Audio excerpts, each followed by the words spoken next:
politics, and power.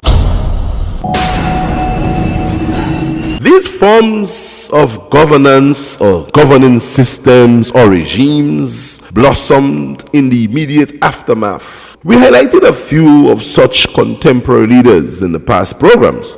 So now, let us deal with the transitions to a milder or a gentler regime type democracy. We may very well see that democracy itself could be used as a vehicle of oppression. But we must first understand democracy and its varied strains. Regimes are governing ideologies of the machinery of states, and states rule nations. Regime types depend on the philosophy of the political institution and the quality of the national political culture. But sometimes regimes are manufactured and structured by political party leaders. Case in point, Adolf Hitler, Mussolini, and Chavez. Regimes, however, have increasingly become more moderate, especially in the post-World War II era.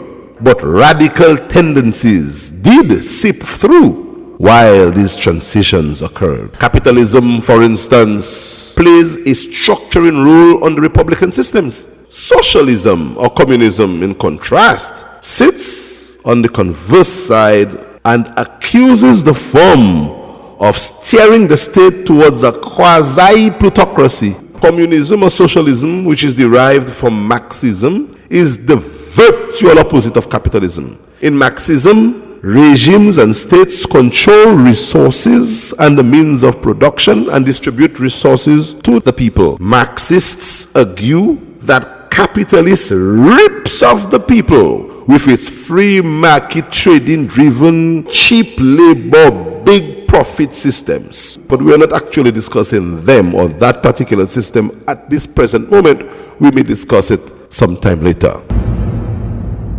The parliamentary form of governance operates through an executive branch which is called the cabinet, with its leader being the prime minister and in some cases a premier or chancellor. Most parliamentary governing systems operate as democracies. A democracy is a form of government in which the supreme power is retained by the people, but which is usually exercised indirectly through a system of representatives and delegated authority which must be periodically renewed. Democracy has many meanings, and in fact, it is so vague an ideology that dictators misuse the word in their quest to convince the masses that they exist in a just democracy when obviously they don't. Democracy does not always equal being free, although it should.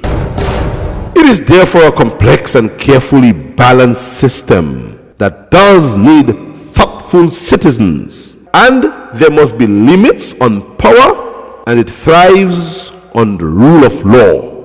Democracy also promotes human rights and depends on a healthy and independent press. Mr. Seymour Martin Lipset, an acclaimed democratic theorist, describes modern democracy as a political system which supplies regular constitutional authority for changing the government official and a social mechanism which permits the largest possible part of the population to influence major decisions by choosing among contenders for political office. Majority positions hold in democracies, but minority suggestions are equally as important in those democracies, and the same must be tolerated, respected, and upheld. This is how it works in standard democracy.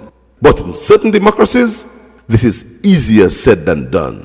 It is easier for democracies to revert to autocracies than the reverse. And in several instances in history, democracies were indeed full-fledged autocracies, only posing as democracies. Politics and power.